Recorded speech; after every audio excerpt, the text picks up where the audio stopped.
From what you said earlier, this was a journey that arose from your discussion with Jonathan Powell in Downing Street in December, and if I remember rightly, or maybe from your discussion with Jack Straw, but you had told them that you wanted to have a chance to talk directly to the American lawyers about the Security Council resolution.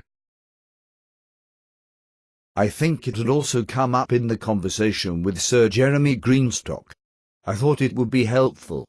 The US, I was told, were the main negotiators of this. They were the ones who talked directly, for example, to the French, and although they had the most direct contact.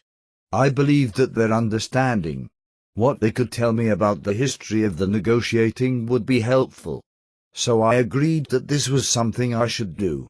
I welcomed it and I went to have a meeting. Whom did you talk to in Washington? I talked to a number of people. I suppose the most important was actually the legal advisor to the State Department, who was the man, as I said, who was regarded as my opposite number in relation to use of force, the highly experienced Taft IV. I spoke to the legal advisor to the National Security Council and, I think, Judge Gonzales, who was the President's counsel at that stage, briefly to Condoleezza Rice, who came into the meeting. I spoke to senior officials in the State Department, Colin Powell's people. I think I spoke to the Department of Defense, although that was more to do with targeting issues, and I recall I had a meeting with the Attorney General later in the day, although he wasn't really very engaged. That was John Ashcroft.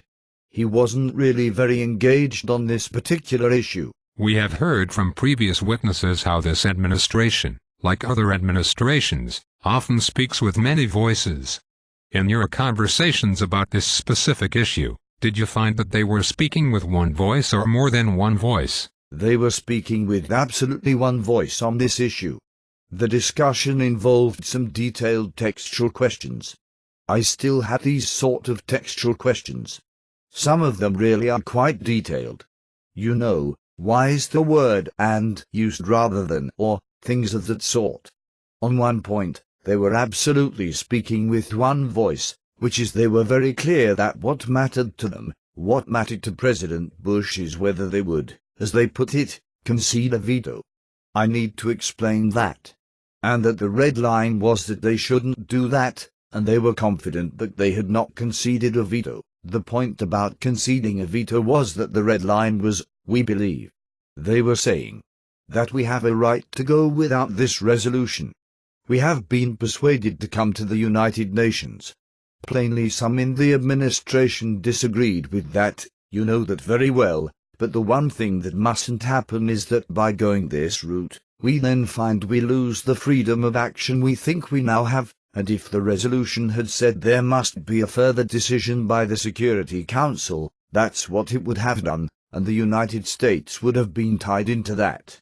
They were all very, very clear that was the most important point to the man, that they hadn't conceded that, and they were very clear that the French understood that they said that they had discussed this with other members of the Security Council as well, and they all understood that was the position. So they were very clear that the French had acknowledged, presumably in private, that there wasn't any need for a second decision? Yes, in the discussions that they had, they were very clear. They were very clear that they had been adamant that this was key to the man, that they had stuck to their guns, and they had therefore conceded the discussion. The French acknowledged that, a discussion and no more. What evidence did they give you that the French had acknowledged this? I wish that they had presented me with more. That was one of the difficulties, and I make reference to this, that, at the end of the day, we were sort of dependent upon their view in relation to that. But I had seen.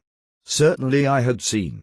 I looked very carefully at all the negotiating telegrams, and I had seen that there were some acknowledgements of that, acknowledgements that the French understood the United States position, at least, in telegrams that I had seen, and I was told of occasions when this had been clearly stated to the French. But essentially, you were only being given the views of one party to the conversation, too, if you include the telegrams referring to what the British had heard.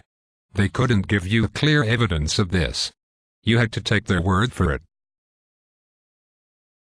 Yes, I did. But one thing did seem to me absolutely clear. I had known. Indeed, I had known in October that the key issue had become the issue between the United States and France. On one hand, perhaps others behind France, was there going to be a need for a second resolution or not? So this was, as it were, the absolutely critical issue that was being debated. Therefore, this wasn't a sort of peripheral matter. This was the very, very heart of what the resolution said, and, therefore, when you then look back at the resolution, and you see the words that are used, you look at it in that context. You can't interpret legal documents in a vacuum. The context was the most important question, or one of the most important questions, is there going to be a decision or something less? Then you look at operational paragraph 12 and you say, ultimately, can they really have made a mess of this? Can they really have used this expression except very, very deliberately?